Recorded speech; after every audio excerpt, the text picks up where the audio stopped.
اللہ الرحمن الرحیم۔ اسلامی تاریخ 9 شعبان المعظم، حضرت امیر معاویہ رضی اللہ تعالیٰ عنہ کی خلافت و حکومت۔ حضرت امیر معاویہ رضی اللہ تعالیٰ عنہ سے حضرت حسن رضی اللہ تعالیٰ عنہ نے صلح کر کے 41 ہجری میں خلافت آپ کے سپرد کر دی، اور حضرت حسن رضی اللہ تعالیٰ عنہ کے لیے 10 لاکھ درہم سالانہ وظیفہ مقرر کر دیا۔ سال کو تاریخ عرب میں عام الجمعہ کا نام دیا گیا ہے۔ جہاد کا سلسلہ از سر نو جاری کرنے کے لیے لشکر کو 2 حصوں میں تقسیم کر دیا گیا۔ ایک حصہ سردی کے موسم میں جہاد کرتا اور دوسرا تازہ دم حصہ گرمی کے دنوں میں مصروف جہاد رہتا۔ آپ نے رومیوں سے 16 جنگیں لڑی اور لشکر کو وصیت فرماتے کہ روم کا گلا گھونٹ دو۔ ان کے دور خلافت میں بحری بیڑے کے ذریعے جزیرہ قبرص فتح ہوا، افریقہ اور روم کے کچھ قلعے فتح ہوئے۔ جنگ کے ذریعے سندھ کا کچھ حصہ مسلمانوں کے قبضے میں آیا۔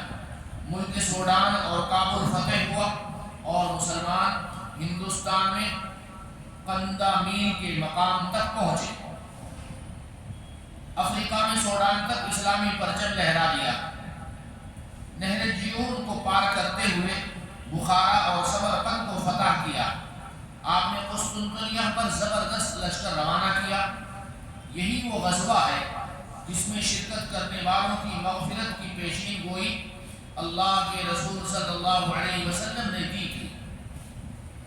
حضرت امیر معاویہ رضی اللہ تعالیٰ عنہ نے ایک کامیاب حکمراں کی حیثیت سے پہلی فوج تیار کی۔ مصر اور شام کے ساحلی علاقوں میں جہاز سازی کے کارخانے قائم کیے۔ 1700 جنگی جہاز رومیوں کا مقابلہ کرنے کے لیے تیار کرائے۔ اس کے علاوہ اور بہت سے کارنامے انجام دیے جو تاریخ کے صفحات میں موجود ہیں۔ حضور اکرم صلی اللہ علیہ وسلم کا معجزہ، امت کے بارے میں پیشین گوئی۔ رسول اللہ صلی اللہ علیہ وسلم نے فرمایا، تم لوگ ہو بہو ان لوگوں کے طریقوں کی پیروی کرو گے جو تم سے پہلے گزرے، یہاں تک کہ اگر وہ ایک جنگلی جانور سوسمار کے سوراخ میں گھس گئے ہو تو تم بھی اس میں گھس جاؤ گے۔ لوگوں نے عرض کیا، یا رسول اللہ، پہلے آدمیوں سے یہود و نصارہ مراد ہیں؟ رسول اللہ صلی اللہ علیہ وسلم نے فرمایا، اور کون؟ آج ہم لوگ یہود و نصارہ کی کتنی پیروی کر رہے ہیں، یہ کسی کو بتلانے کی ضرورت نہیں، امت کے احوال سے بالکل ظاہر ہے۔ ایک فرض کے بارے میں اللہ ہی مدد کرنے والے ہیں۔ قرآن میں اللہ تعالیٰ فرماتے ہیں، اللہ تعالیٰ ہی زندگی اور موت دیتے ہیں، اللہ تعالیٰ کے علاوہ کوئی کام بنانے والا اور مدد کرنے والا نہیں ہے۔ ان باتوں پر ایمان لانا ہر ایک مسلمان کے لیے فرض ہے۔ ایک سنت کے بارے میں گھر سے نکلتے وقت کی دعا، رسول اللہ صلی اللہ علیہ وسلم نے فرمایا، جو شخص اپنے گھر سے نکلتے وقت یہ دعا پڑھے تو اس سے کہا جاتا ہے ہر چیز کے شر سے تیری حفاظت کر دی گئی اور شیطان اس سے دور بھاگتا ہے۔ وہ دعا کیا ہے؟ بسم اللہ توکلت علی اللہ لا حول ولا قوت الا باللہ۔ میں اللہ کا نام لے کر اور اسی کی ذات پر بھروسہ کرتے ہوئے گھر سے نکلتا ہوں۔ نیک کام کرنے کی قوت اور گناہوں سے بچنے کی طاقت اللہ ہی کی طرف سے ہے۔ ایک اہم عمل کی فضیلت، یتیم کی پرورش کرنے والا۔ رسول اللہ صلی اللہ علیہ وسلم نے فرمایا، میں اور یتیم کی پرورش کرنے والا جنت میں اس طرح ہوں گے۔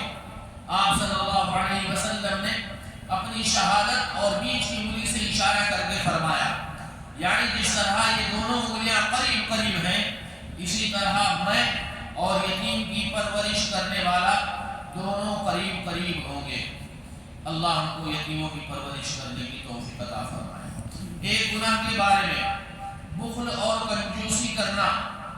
قرآن میں اللہ تعالیٰ فرماتے ہیں جو لوگ خود بھی کنجوسی کرتے ہیں اور دوسروں کو بھی کنجوسی کرنا سکھاتے ہیں اور جو کچھ اللہ نے اپنے فضل سے ان کو دیا ہے اس کو چھپاتے ہیں، اور ہم نے ایسے نافرمانوں کے لیے ذلیل کرنے والا عذاب تیار کر رکھا ہے. دنیا کے بارے میں، دنیا کی چیزیں یہیں رہ جائیں گی.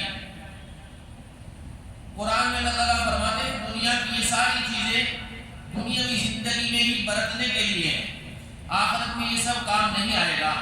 اور آخرت کی جو نعمتیں آپ کے رب کے پاس ہیں وہ پرہیزگاروں، دین پر چلنے والوں کے ساتھ خاص ہے. آخرت کے بارے میں، قیامت میں لوگ کہاں ہوں گے؟ ام المؤمنین حضرت عائشہ رضی اللہ تعالی عنہا نے رسول اللہ صلی اللہ علیہ وسلم سے دریافت کیا جس دن پہلی مرتبہ سور پھونکنے سے سب زمین و آسمان ٹوٹ جائیں گے پھر دوبارہ بنائے جائیں گے تو اس دن لوگ کہاں ہوں گے؟ رسول اللہ صلی اللہ علیہ وسلم نے فرمایا پل صراط پر ہوں گے.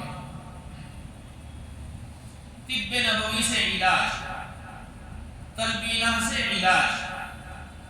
حضرت عائشہ رضی اللہ تعالیٰ عنہ بیمار کے لیے تلبینہ تیار کرنے کا حکم دیتی تھی اور فرماتی تھی کہ میں نے رسول اللہ صلی اللہ علیہ وسلم کو فرماتے ہوئے سنا کہ تلبینہ بیمار کے دل کو سکون پہنچاتا ہے اور رنج و غم کو دور کرتا ہے.